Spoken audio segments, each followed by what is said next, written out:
पापा papa mummy को छोड़ दीजिए पापा। पापा पापा मम्मी को छोड़ दीजिए।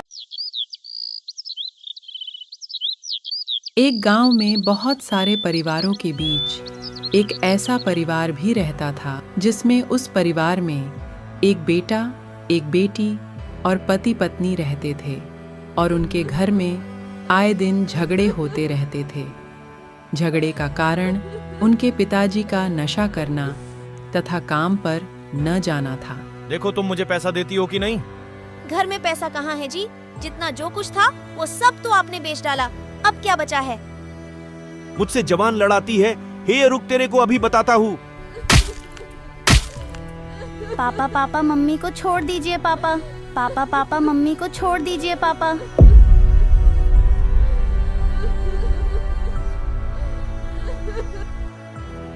हाँ सुन, मैं कुछ नहीं जानता हूँ।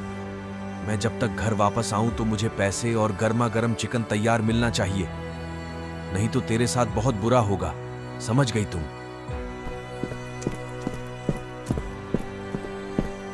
शांत हो जाइए माँ, शांत हो जाइए। बेटा और बेटी दोनों ही माँ को समझाते हैं और दोनों खाना और पैसों के इंतजाम करने के लिए सोचते हैं।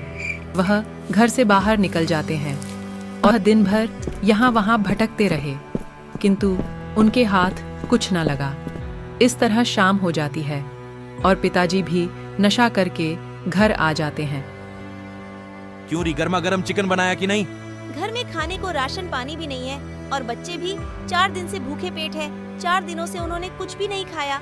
क्या बच्चों ने 4 दिन से खाना नहीं खाया और तू अकेले ही अपना पेट भरती रही? दुष्ट औरत। पिताजी पिताजी झगड़ा मत कीजिए।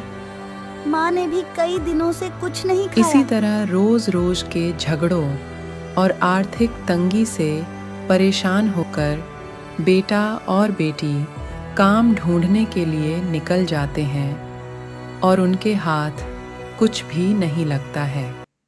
तभी वहाँ से एक दादा गुजर रहा होता है और वह उनसे पूछता है, क्या हुआ बेटा, परेशान लग रहे हो? कोई बात है क्या? हाँ दादाजी, हमने कई दिनों से कुछ भी नहीं खाया है और माँ भी घर पर भूखी और पिताजी। बेटा, अभी तो तुम लोग बच्चे हो। ये उम्र तो तुम्हारे पढ़ने लिखने की है। इस उम्र में काम कौन करता है भला? हाँ बेटा, मेरे साथ घर चलो, मैं तुम्हें खाना खिलाऊंगा। इस तरह बच्चों के 4 दिन की भूख के बाद खाना मिल जाता है और वह खाना खाने के बाद कुछ खाना माँ और पिताजी के लिए अपने घर ले जाते हैं। अरे मेरे बच्चों, तुम लोग कहाँ चले गए थे और ये तुम्हारे हाथ में क्या है?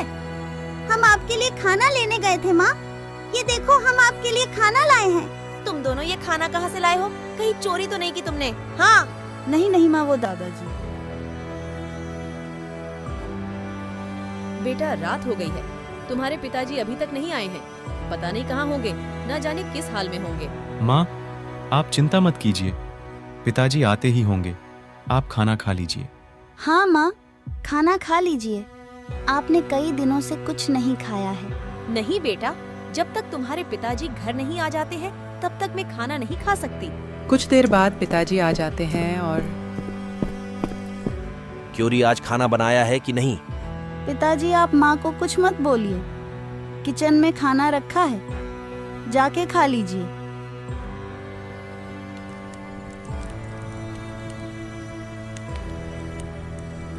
आज का खाना तो बहुत स्वादिष्ट बना है। आज तो मजा ही आ गया खाने में। इस तरह सब खाना खाकर सो जाते हैं और सुबह होते ही जी, आप कुछ काम क्यों नहीं करते? ऐसे कैसे चलेगा? हाँ हाँ, मैं काम नहीं करता हूँ, घर तू चलाती है क्या? मैं ही तो चलाता हूँ ना। 4 दिन में 1 दिन खाना नसीब होता है, मुश्किल से ऐसे कैसे चलेगा जी? देखता हूँ, मुझे कोई काम भी तो मिलता नहीं है ना। माँ, अब आप चुप हो जाइए। अब आप कुछ मत बोलिए। नहीं, अगर आज तुम्हारे पिताजी कुछ लेकर नहीं आए तो मैं अपने मायके चली जाऊंगी। मैं बता रही हूँ। हाँ। मुझे धमकी दे रही है। हाँ। इस तरह झगड़ा बढ़ जाता है और मम्मी, प्लीज झगड़ा मत कीजिए, मैं पापा को समझाऊंगा, वो आपसे झगड़ा नहीं करेंगे। प्लीज मम्मी, एक साथ रहो ना।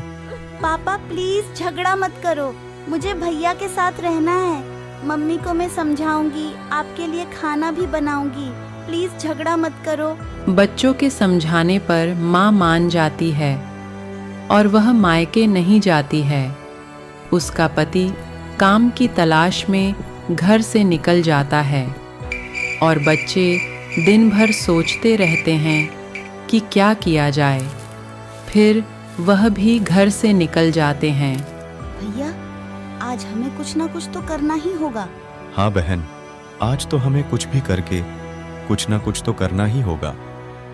इस तरह वह आज भी यहाँ वहाँ भटकते रहे और रात भी हो जाती है और उनके पिताजी जब घर पहुँचते हैं तो भाग्यवान, सुनती हो? अरे भाग्यवान, तुम कहाँ हो? कहाँ चली गई? वह यहाँ वहाँ देखता है और वह पाता है कि घर पर पत्नी और बच्चे नहीं कहीं हैं। ऐसा तो नहीं कि वह सच में मायके चली गई हो बच्चों को लेकर? नहीं, ऐसा नहीं हो सकता। ऐसा हुआ तो वह ऐसा सोच ही रहा होता है, तभी एक आदमी उसके पास दौड़ लगाते हुए उसके पास आता है और कहता है, मालिक मालिक, वो आपकी पत्नी। क्या हुआ मेरी पत्नी को? हाँ जल्दी बोलो। वो मैं नहीं बता सकता, आप ही चलकर देख लीजिए। वह वहां पहुंचते ही देखता है कि उसकी पत्नी। ये क्या हो गया भाग्यवान? तुम इस तरह क्यों लेटे हो? उठो भाग्यवान, उठो। हो गया तुम्हारे मन का विचार ही स्वर्गवास हो गई। इन बच्चों का ध्यान अब कौन रखेगा? बिन माँ के बच्चे हो गए बेचारे ये तो। उठो भाग्यवान, ये तुम्हें क्या हो गया? बच्चों के भविष्य का अब क्या होगा? उठो भाग्यवान, अब से तुम जैसा कहोगी वैसा करूंगा। अब से मैं काम भी करूंगा और बच्चों को भी पढ़ाऊंगा। एक बार तो उठ जाओ ना, एक बार। अब से मैं झगड़ा भी नहीं करूंगा। तभी वहां अचानक एक देवी प्रकट होती है और कहती हैं, हे बालक, तुम्हारे पापों का घड़ा भर चुका है, अब कुछ नहीं हो सकता। माता मेरी रक्षा करो। माता मेरी पत्नी को क्या हो गया? आप तो जगत की जननी है ना माता, मेरी पत्नी को ठीक कर दीजिए। बालक, वह तुम्हारे अत्याचारों से बहुत पीड़ित हो चुकी है। इसका सिर्फ एक ही उपाय है।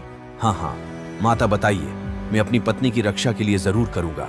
बालक, तुम्हें अपनी सारी बुरी आदतों का त्याग करना होगा, साथ ही बच्चों को पढ़ाना होगा। इस तरह माता उसकी पत्नी पर पुनः जान डाल देती है। साथ ही पति को सबक मिल जाता है और फिर परिवार हंसी खुशी से जीवन बिताने लगता है।